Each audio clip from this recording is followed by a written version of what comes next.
Assalamualaikum warahmatullahi wabarakatuh. Perkenalkan, saya Nadia Turiski Siregar dari PAI 6, NIM 2220 100214. Nah, di sini saya akan membawakan satu ceramah ataupun dakwah.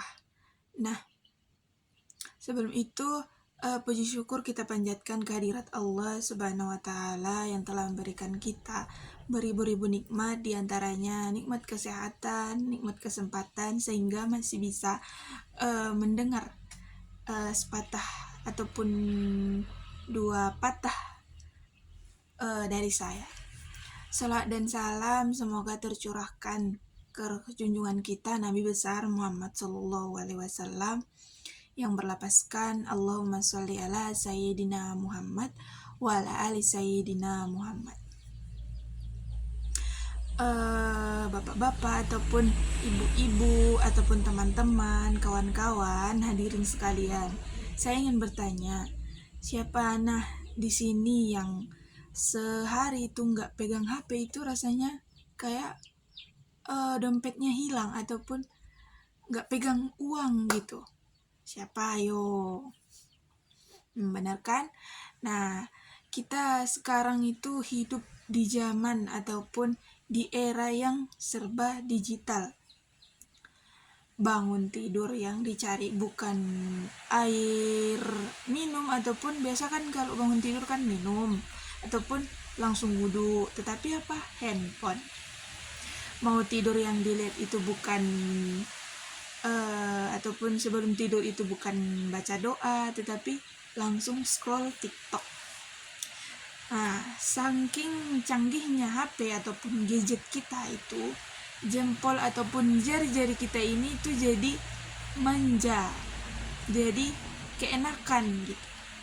Geser sana sini, scroll bawah, scroll ke atas. Nah, gampang banget kan? Nah, mudah.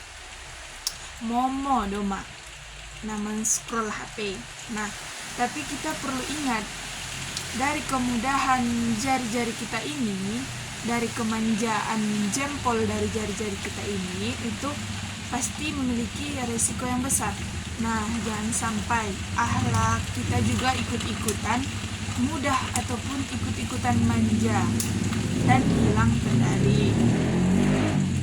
Nah, di sini ada 3 dosa ataupun 3 kerugian yang kita dapatkan dari jari kita yang manja ini di era digital ini.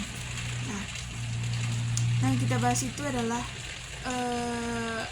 yang sering kita dengar itu jempol manja itu yang kita lakukan itu tanpa sadar. Nah, padahal ini merupakan urusan moral dan agama. Nah, yang pertama itu ataupun kerugian yang dapat ditimbulkan, yang pertama itu si tukang sebar ataupun sikit-sikit ataupun sotik-sotik menyebarkan hoax. Nah, di sini itu gampang ataupun mudah men-share berita ataupun foto, video tanpa adanya cross-check kebenaran dari yang kita sebarkan itu. Nah, di sini kita kalau mendapatkan contohnya itu diskon besar ataupun ada artis yang putus, nah gercep nih, gerak cepat banget share. Giliran dapat berita ataupun jadwal pengajian, alasannya nanti aja lah, lagi lobet, nggak ada duit, kepek itu pengajianan. Nah, lebih takut ketinggalan gosip daripada ketinggalan kebenaran. Nah, padahal itu Allah Subhanahu wa Ta'ala itu sudah mengingatkan kita dalam Quran surah Al-Hujurat ayat 6 yang artinya itu hai orang-orang yang beriman, jika datang kepadamu orang-orang fasik yang membawa suatu berita, maka periksalah dengan teliti kebenarannya. Nah, Di sini Allah Subhanahu wa taala mengatakannya itu tabayyun itu wajib kalau jempol kita ini yang jadi penyebar hoax nih. Yang rugi itu bukan cuma kita, tapi semua orang yang ikut percaya dengan yang apa kita sebarkan itu.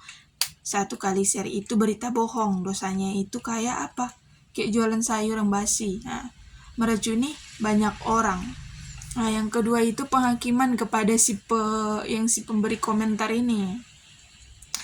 Merasa paling benar, gampang menyalahkan, dan berkomentar kasar ataupun hate di media sosial. Contohnya ini nih,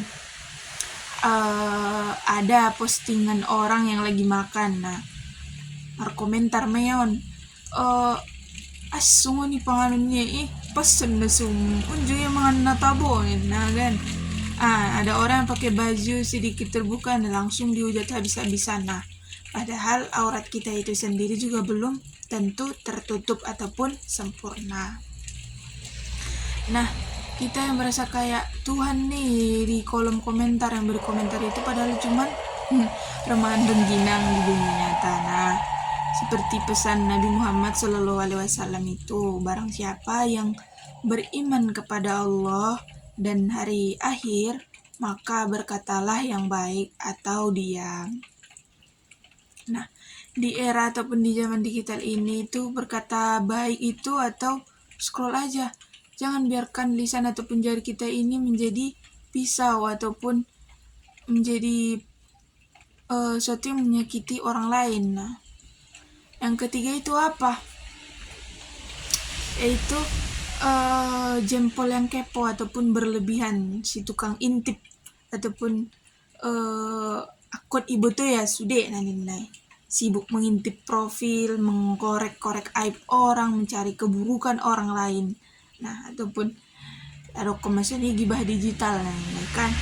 Nah, jempol kita ini tuh punya naluri. Ada orang posting foto liburan langsung kita zoom in, zoom out. Nah, cari-cari celah, tasnya KW nih, sok-sokan. Nah kan, bahkan ada yang sampai itu jadi stalker, yang jadi nguntit postingan pacar atau mantannya, pacar adik temannya. Nah, Allah Subhanahu wa taala itu melarang kita untuk mencari-cari kesalahan orang lain. Allah bahkan berikan perumpamaan yang keras dalam Quran surah Al-Hujurat ayat 12 nih. Janganlah sebagian kamu menggunjing ataupun menggibah sebagian yang lain. Sukakah salah seorang di antara kamu itu memakan daging saudaranya sendiri yang sudah mati? Magidohoi ya, tentu merasa jijik. Kalau kita gibah di dunia nyata, contohnya nih bau mulut kita yang bau ini, kalau kita gibah di media sosial, HP kita yang bau nih ya. Jadi berhentilah jadi memakan ataupun jadi kanibal di digital. Nah, lalu bagaimana nih solusinya ataupun biar solusinya agar jari-jarian itu namanja indah sotik-sotik sonconon. Nah, pertama itu stop ataupun berhenti sebelum posting atau share itu, hitung apakah ini benar, apakah ini baik, apakah ini bermanfaat. Kalau jawabannya tidak ya udah delete-nya, hapus ataupun scroll aja, lewatkan. Nah, jadi HP ini kita gunakan jadi alat ibadah. Gunakan HP kita ini untuk hal-hal baik, contohnya baca Al-Quran digital, dengar ceramah, ataupun gunakan untuk silaturahmi ataupun silaturahim. Jangan jadikan HP kita ini sebagai gerbang dosa. Nah, kemudian perkuat filter iman kita. Secepat ada apapun filter HP kita ini menyebarkan hoax. Nah, yang baik itu adalah iman kita dan takwa kita sendiri. Mari kita gunakan era digital ini untuk menabung pahala, bukan untuk menabung dosa. Jangan biarkan jari-jari kita ini tuh manja, tapi biarkan alat kita ini yang jadi pemenangnya. Mungkin itu saja. Assalamualaikum warahmatullahi wabarakatuh. Mudah-mudahan bermanfaat untuk kita semua.